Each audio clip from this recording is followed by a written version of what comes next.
Hello, and welcome to Beyond the Breakers, a podcast about shipwrecks, loss, and lessons learned from maritime disasters. My name is Taylor, and I'll be one of your hosts today. And joining me here in a few minutes will be Tanner. But before we do that, let's do the most important thing. Let's thank a couple patrons. First, I'm going to say welcome and thank you to Garrett. And we'd also like to say thank you for Stephanie for upgrading her Patreon subscription to the second mate tier. So we definitely appreciate that as well. Be sure to check that stuff out. A lot of good bonus content. Yeah, it's a fun time. With that out of the way, let's go ahead and bring in Tanner. Tanner, how's it going? Hey, it's going pretty well over here. Yeah, it's nice here in Ohio today. It's not super hot. It's like a nice breeze. It was like 80 degrees yesterday. Pretty nice for summer. Yeah, it's a little cloudy here. It's cooled off a little bit. It's been a decent day overall. Nice. I doubled up on the soccer. I watched the game last night from 9 to 11, went to bed immediately after that, and then woke up at 4 to watch the U.S. women's team this morning. Yeah, I did not watch that. I'm kind of glad I didn't wake up for that. It was a much better game than any of their games they've played so far in the tournament. It was a much more fun game to watch. I do kind of hate that a game like that comes down to penalty kicks. Like, I understand why penalty kicks have to be part of it, but it would just feel a lot better if a game like that could be decided on the field, actually. Got to stop it somewhere, I guess. Yeah. So congratulations to Sweden. And I'm excited to see who the US's new coach is. Any media stuff this week? Yeah, actually a fair amount, actually. We've been watching a lot of The Righteous Gemstones. We're trying to catch up so we can get into season 3. We very much enjoy that show. I have not seen that, but I know that a lot of people really like it. I think given our background growing up in a not necessarily a mega church background, but in kind of an adjacent sphere, we routinely went to church. And I think coming from that sort of Protestant church background, especially like if you did like a youth group or anything like that, I think you have a lot of appreciation for what is depicted in The Righteous Gemstones. Interesting. Yeah, that does sound like an interesting show. I've been reading the book Lords of the Horizons by Jason Goodwin. Mm-hmm. It's about the Ottoman Empire. I think I've mentioned it before when you had read yours. What was the one that you read about the Ottoman Empire? Ooh, I will have to check. Was it called Osman's Dream? No, I don't think so. Because I have that one also. It's a thicker, more dense. Mine is called The Ottomans by Mark David Baer. Well, that's, I guess, simple enough. Lords of the Horizons is really good. It's, at least the edition I have is from 1992. Mm-hmm. But the way that it's organized it's kind of nice in that it's kind of a semi-chronological and semi-thematic organization. It obviously starts with the origins of the Ottomans and with Osman himself. And it kind of goes forward chronologically, kind of sultan by sultan. And then when needed, just goes off kind of onto a thematic tangent. So, say it's talking about the siege of Constantinople. The first time the Janissaries are mentioned, it'll kind of go off onto a, 3-4 page breakdown of the history of the Janissaries, from the beginning to, even through like the end of the empire. So I kind of like the way that it's organized in that it doesn't just stick to the history narrative, but it's also not totally thematic. So yeah, I'm enjoying reading it. It's a fairly quick read. So depending on where my interest level is in the Ottoman Empire after that, I might jump into Osman's Dream after that. How about you? Not a whole lot, but I'm doing a lot of working as always. Spending a lot of time in the car traveling last week. Listened to a lot of music, so kind of it was nice to explore some different stuff and find some new things. And one band that like I knew a couple of their songs, but has really jumped out for me is First Aid Kit. Have you heard of them? I don't think so. I think you texted me about them the other day, but I don't think I know them. It's very kind of folk-y, kind of some, I'd say, alt country vibes. They have a bunch of good songs. I'd first heard of them in they had a song that was used in like a montage scene in the game The Long Dark called The Lion's Roar. And it's a really good song. It's perfect for that game. That's a really great game, by the way, if you're looking for Arctic's like survival game. It's excellent. That's good. I haven't played a video game in a while. I think actually the Long Dark is really good because you can kind of play it as however you want to play it. Like there's no enemies except like the cold. I think the last video game I played was probably Call to Power a few months ago. It's been a little while.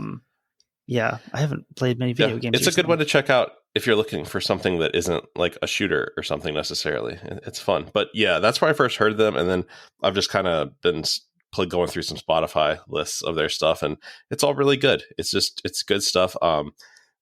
Country music's a weird space right now, and I feel like we actually like a lot more country music than like it would probably appear at first blush, but it's about finding the stuff that's more of the true country. The galaxy of what you'd consider country music is wide and varied, and obviously, I mean, like any genre, the mainstream version of it is not probably going to be your highest quality material.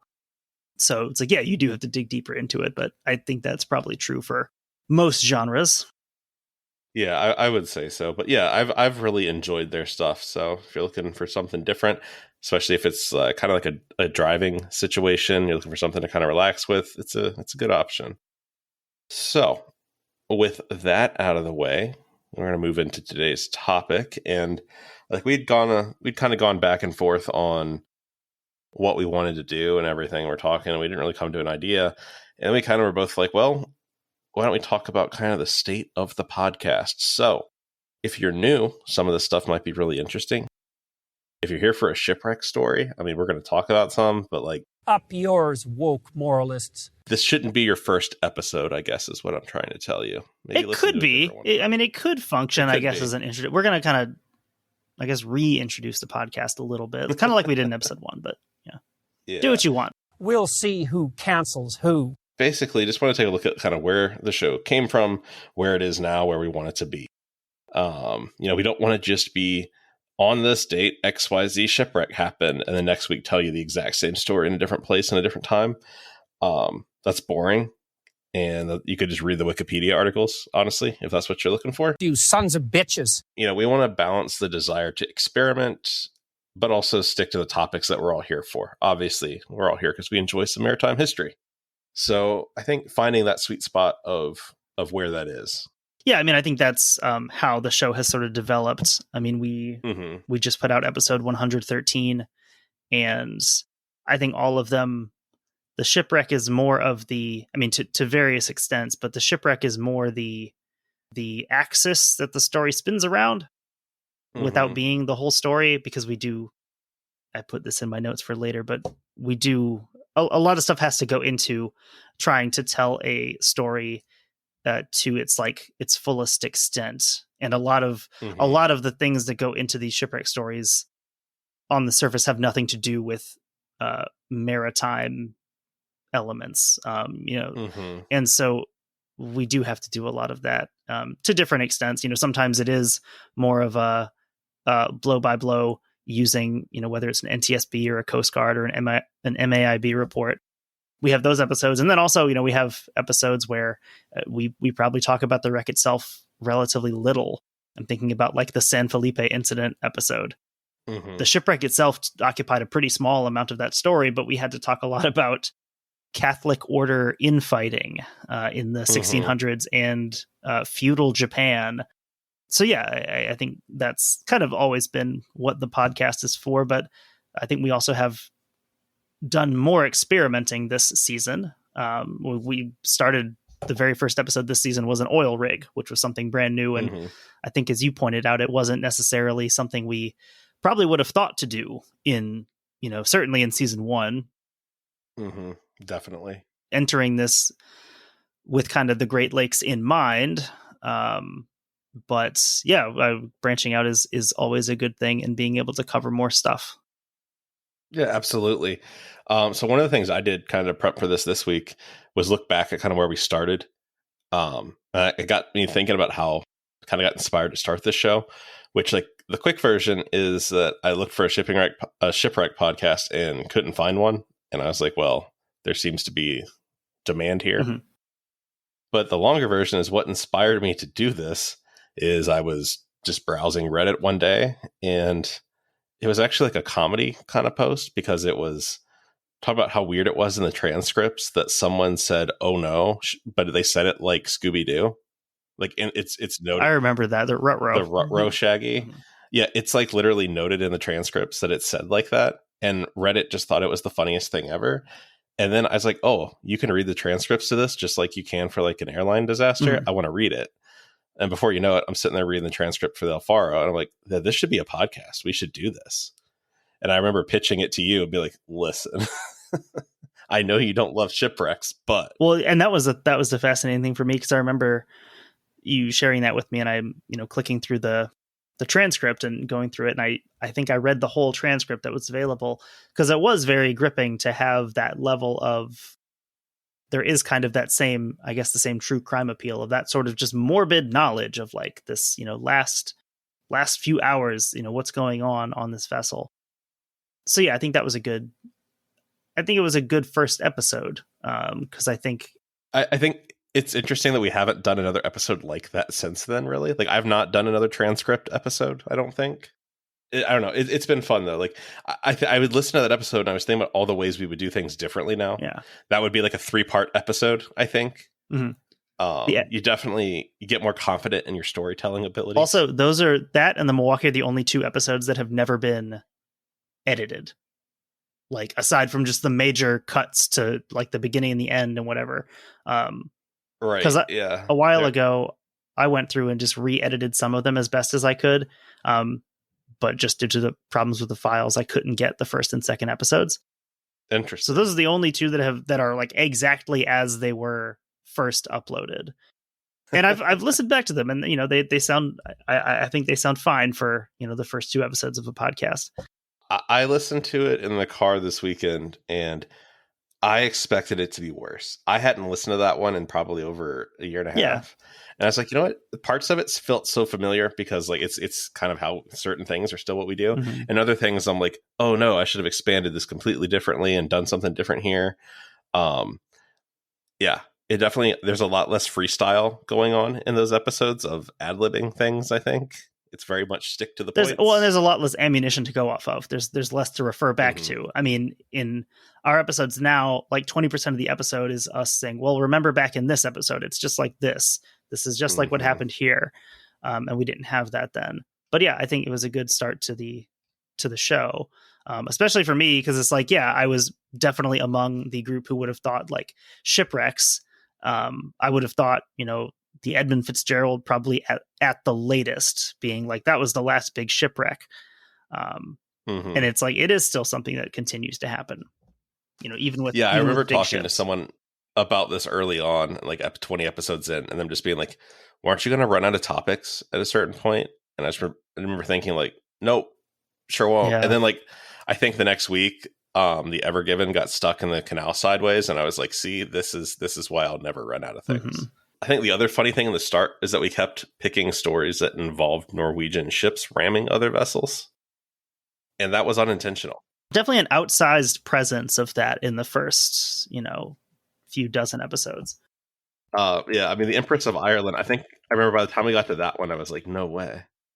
I think it's also funny, some of the things that in a lot of the early episodes, we kind of go out of our way to include like a literature piece or a poem or something like that.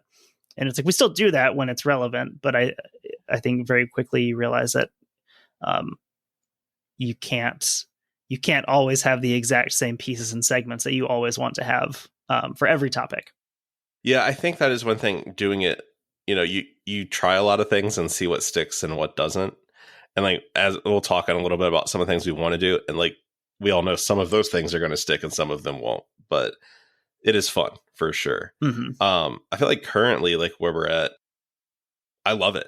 Like, it's exciting to get to the point where we are, where we have interaction with a lot of awesome people. I think that's probably my favorite part of all this is like all the people that we've interacted with. We have people all over Europe and Australia and, places like that. Like, it's really cool. Minnesota. And yeah, and wild places like Minnesota and Virginia. Yeah, I think it's great to see this thing grow. I think what's interesting early on, I think we're definitely worried a lot more about sounding credible. almost in a weird way that now, obviously we want to put forth factual content and all that, but I think we've kind of found our voice a little bit without worrying about like, oh, I hope I got this exact detail just right. I think that's a good place to be in. I mean, it connects with like any kind of situation where you're doing research and presenting it and, synthesizing it into something else. I think it does come down to just confidence in your research skills, which something I had done, I have, a good amount of experience with just in like academic contexts. But I think with this, every week having to do it and researching different topics and looking for different types of material really has made me better at researching and pursuing things, deeper into a research hole as needed. I think that really helps, though, like you were saying, with the confidence. It's not about being an expert on the topic. It's about being able to consult and bring in the expert on the topic in a research capacity and have those sources sort of talk to each other. Yeah, that's even how I explain research to my students, is saying how, you're doing research, you're compiling the stuff together, you're basically having a conversation at a party where you walk up to a group of people who are talking, and the first thing you've got to do is listen so you know what they're talking about. And then after you are familiar with the topic, you've got the gist of what's going on. Yeah, you can jump in and you can start contributing and you can start opining about these things because you've done all this reading, all this research, and you've seen all these other events that are similar to this. So yeah, like I do feel much more confident talking about this stuff, but also with the knowledge that there's always someone who knows more than you about the topic.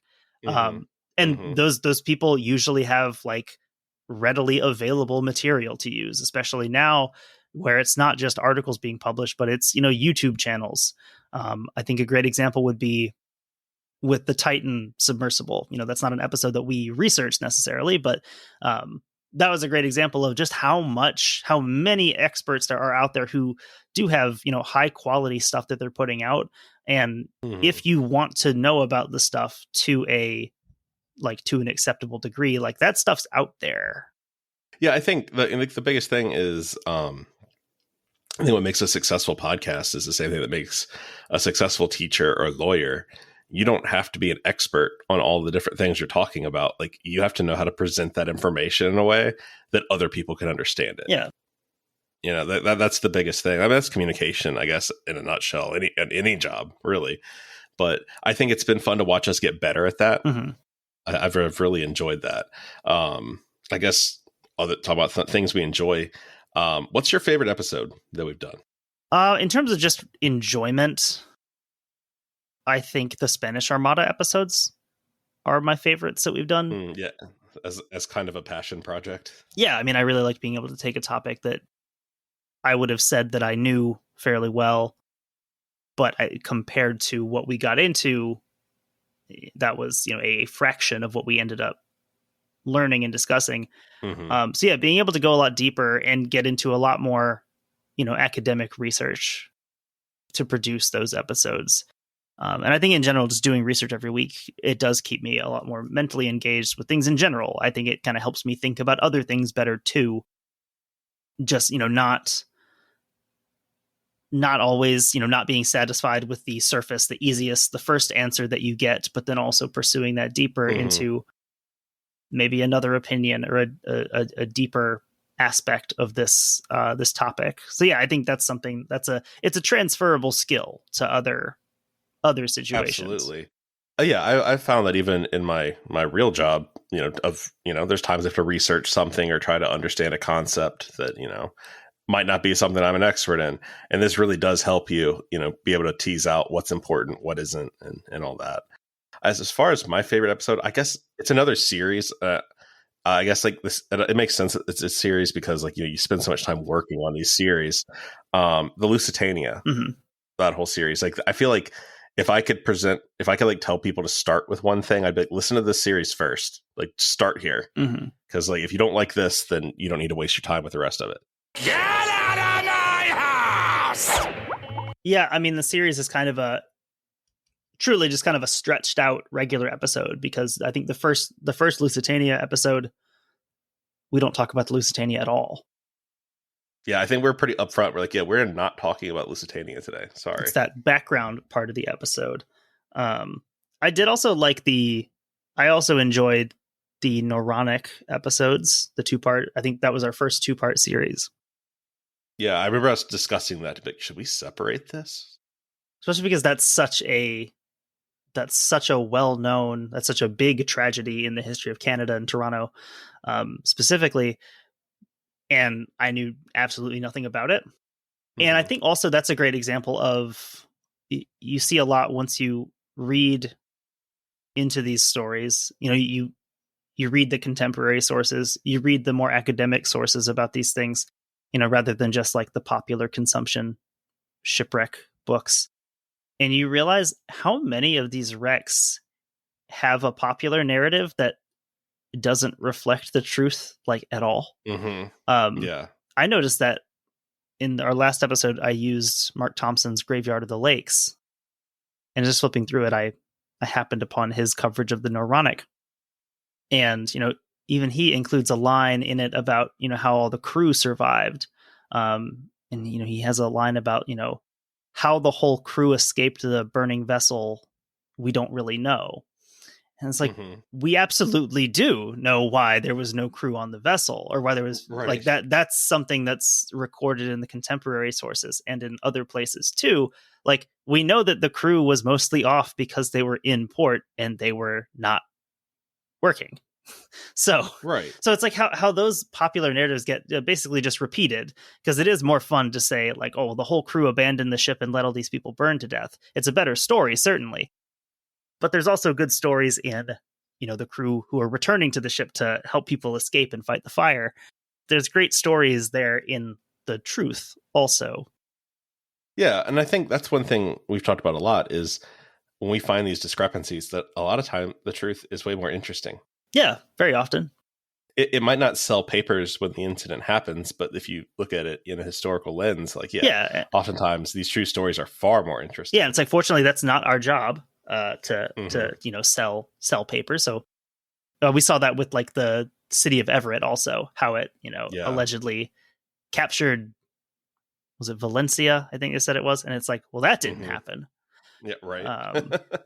I think other favorite episode, I actually just re-listened to this one because it was relevant to the Phoenix, is the Moselle. I like that one for a lot of reasons. It was, a Cincinnati story, so that was a good connection for both of us. But I think also the Moselle is probably a good example of like what, in an ideal situation, every episode would be. Not necessarily the topic, but the structure of the episode and what we were able to get from the episode. That was an older story that we were able to draw and connect to some modern day topics that I never would have thought we would be discussing on a shipwreck podcast. In that episode, we talked about, the newspapers at the time talking about speed and how everything was about speed, and how these steamboat captains there's a lot of incentive for them to go as fast as possible, even if that means avoiding safety regulations.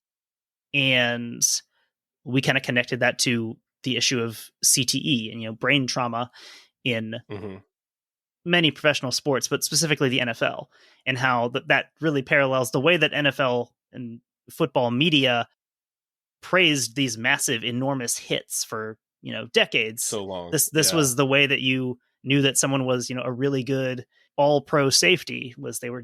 John Lynch made the Hall of Fame by doing that. This is the highlights that you see of, Ed Reed or like Jack Tatum, if you want to go even further back, when you could just like murder people on the field.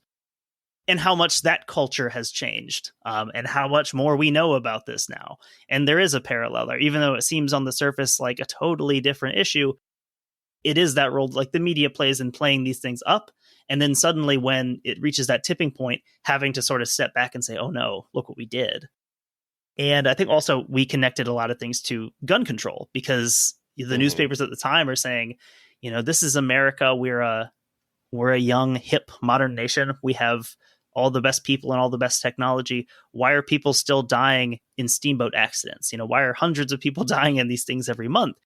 We're better than this. Surely we can figure out how to stop this. and the language used is just so similar to guns, as we talk about now. Yeah, It's like, that is really interesting that it is like the same thing. surely we shouldn't be dying this way so often, in a nation like this. I like that too, because honestly, the story of the Moselle is really brief if we're only going to talk about the incident. Like there's nothing to talk about. Like the boiler blew up. Like that's not the interesting part, honestly.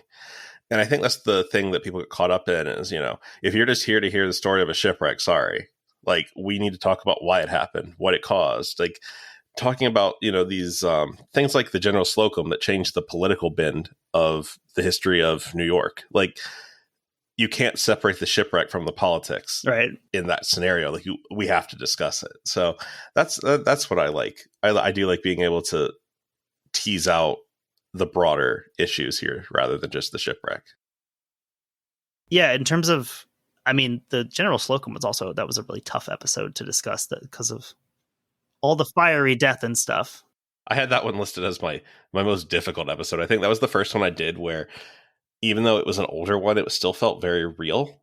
Like as you're doing all these notes, and then you're having to like cross-reference and look up stuff to be like, oh, this many children died in the fire. Oh wait, no, it was this many, right. And it, that stuff.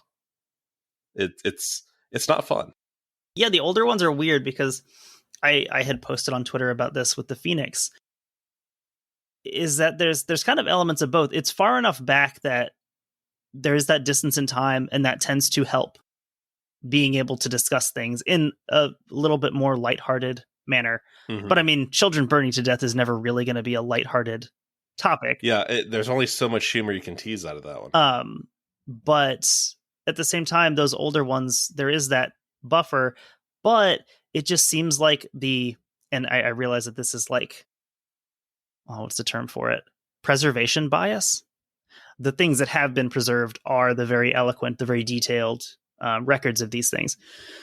So you kind of get the sense of all of the records of these things, while they may be very far away. There's no video, there's no audio, there's no pictures of the event itself, the incident happening. But the way that these things are recorded, like the newspapers, the average newspaper eloquence seems like it's so much higher, and you're reading this thing that's really just like gut-punchingly emotional. Something that might be presented in a more kind of dry, straightforward manner today is really written up, in this kind of very flowery prose that really hits you harder than you expect it to. Yeah, some of those old newspapers are just brutal. I think for me, for difficulty, I think the Sewol Ferry in Korea is one of them. That's almost one that, like, again, like you said, if we revisited some of these episodes, that's one I could definitely present and with the context of, these other ones that we've researched. But I think the nature of that one, like a lot of the ferry stories where you do tend to have younger people, you may have families. In that case, it was a bunch of high school students, basically a whole school. Yeah. And the context of that one, because just between the timing and where it took place, those are my students. Like those are the students I teach. Most of my students are from Korea. Most of them, maybe did similar things when they were seniors in high school. Jeju Island is a place that they all visit, frequently. That one was really early. I think it would still be difficult to cover, I think, even now with more experience doing it. But yeah, that one was like truly tough to like get through at times, doing, research and reading about it, and watching, in the absence. That was a hard watch. Yeah, I watched that one too. That was a rough documentary. Yeah, it's only like 30 minutes, but it's hard. it does not need to be longer. Yeah. See, outside of that, I think like the biggest surprise in all of this is probably how good you've gotten at editing episodes. Like at first I was doing it, I think it was fine, but I feel like you've kind of taken it to the next level with a lot of that. So that's really fun. That's a good skill just in life to have. I do have a lot more time because I don't have any kids. That's been fun though, learning little things here and there. I actually just recently, this is one reason the Cuellar narrative has taken so long, is that I just recently found out how to cut out plosive pops in the microphone. There was actually a really helpful YouTube tutorial about it, where he kind of just started from the basics of saying, okay, let's think about what is this? What's really happening in the audio here? So looking through and saying, well, this is just a burst of bass, like this is just a burst of low end coming out in the mix. So really all you have to do is go in and cut that out, and that fixes, 80, 90% of the problem, which is good enough. So I've been doing that on some of the Dead Reckoning episodes where I really do want them to sound a little bit better. So the Quayar narrative is finished, the reading. I just need to add the audio stuff to it. I think for me, the biggest surprise starting from the very beginning is just like the endless amount of stuff there is to discuss. It's like a common sense thing, but really it is a never ending string of, this incident leads to this one, or it's related to this one, or this person was involved with this one. This ship that rescued this ship, this, sank 2 years later in the exact same place or whatever. There's an endless amount of connections and topics to go into here. Yeah, and I think that's why we've always had the sometimes spoken, sometimes unspoken rule of we're not doing the Titanic, because why? Why with all these other stories out here? Yeah, well, and just do a straight up Titanic episode. And there's a lot of people who devote a lot more time and effort to the Titanic. That's absolutely I just would not be able to bring anything someone else has not already brought to the table. There's multiple whole communities devoted to the Titanic. Very interesting, but yeah, that truly is something I wasn't expecting either. I probably, when I started this thing, was thinking much more XYZ shipwreck. This is what we're talking about. But yeah, it just always expands. Like you said, when you're researching a topic and before you know it, you're learning about maritime law in the Kingdom of Prussia in 1820. You're like, how'd I get here? I feel like maritime law in the Kingdom of Prussia in 1820 was probably a piece of paper. Endless amount of things you could pursue in doing this. And I think also it's even though we are constantly looking for things on our own, we're also constantly getting stuff from listeners that I've never heard of before and never would have thought to, look for or look into. So yeah, it's just an endless bounty of stuff to discuss. Absolutely. Kind of looking forward now, the future of what we want to do here. One thing I know we've kind of kicked around is the idea of maybe doing a maritime monthly news episode, kind of in place of one regular episode a month. Probably each of us bring some maritime news articles to the table, discuss them. I think it'd be kind of nice because it expands out beyond purely shipwrecks. But I mean, how many times are we seeing shipwrecks and ship incidents in the headlines? I mean, with the car ferry fire, or not car ferry, the car carrier fires and everything that we've been seeing more and more. There's enough topics out there for us to talk about monthly. Even something like a recent topic has been some of the basically booby traps set at our southern border, where you've got people dying trying to cross rivers. Sure. And the role that waterways play as boundaries. So yeah, I mean, stuff like that. I'd love to be able to talk about some of that stuff where we don't necessarily have a written report about. Might also give us a chance to get some guests on the show too. Absolutely. Also a great way to talk about preservation and when we find some of these historical vessels, how often it seems like every week we're finding more and more of these. Right. So it's another good way to talk about that too. I think it'd just be a fun way to bring current events in here, kind of maybe spur some interaction with people. Yeah, I think I like that idea for expanding out a little bit.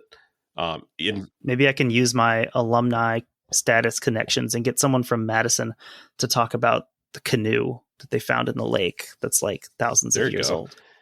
Hit up that archaeology department.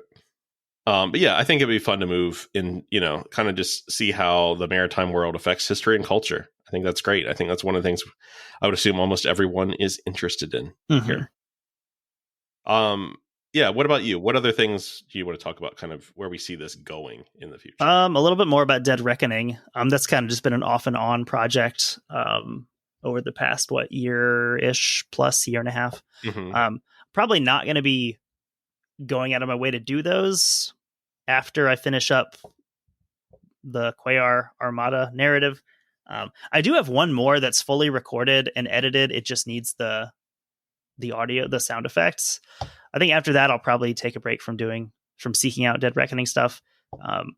it's just a lot of time that goes into a relatively small amount of episode.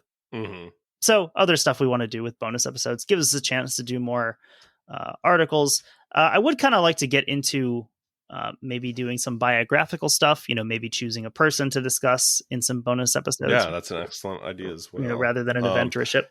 Yeah, and definitely if there's anybody listening out there, send us suggestions. We definitely want to hear from you guys as far as what you're looking for. We can only think of so much. As like Tanner said, there's always people suggesting stuff we've never heard of. I would also like to incorporate some sort of like monthly video element to this. Some sort of video stream would be fun. Yeah, that would definitely be fun. So yeah, we're always looking for ways to do more. We want to keep growing and expanding. We're never going to be just read off the Wikipedia and this was the thing that happened on this day. Like, it's just not what we're here for. And yeah, I'm excited to see where this continues to go. It has already gone so much further than I ever thought it would. Mm-hmm. But yeah, I'm excited for it. Obviously it ebbs and flows and how hard it is to do this sometimes. But I would say, most of the time, I look forward to doing it. And then, you get a message from someone saying how much they enjoyed it. And that really does feel good. It definitely helps us, find the time to do what we want to do with it. So yeah, I don't know. That's kind of where I'm at with it. We just kind of wanted to touch base with you guys and let you guys know what we're looking at and where we want to go with it. But we look forward to bringing you guys a bigger, better, more expansive show in the future. I don't know. Do you have anything else you want to add or say? I don't think so. I'm finishing up my hell semester at work, so I'll have a lot more time to do stuff with the show. Yeah, and I have a wedding in a month and a half, and then after that, I should have a lot more time too. You have your wedding in a month and a half. I should say my wedding in a month and a half. So once that is done, I should have a little more time as well. So bear with us as we continue to expand and grow, and we will continue to try to put out some really interesting shipwreck content. I hope everybody has a great week, and we will be back next week with the shipwreck story. Thanks for listening.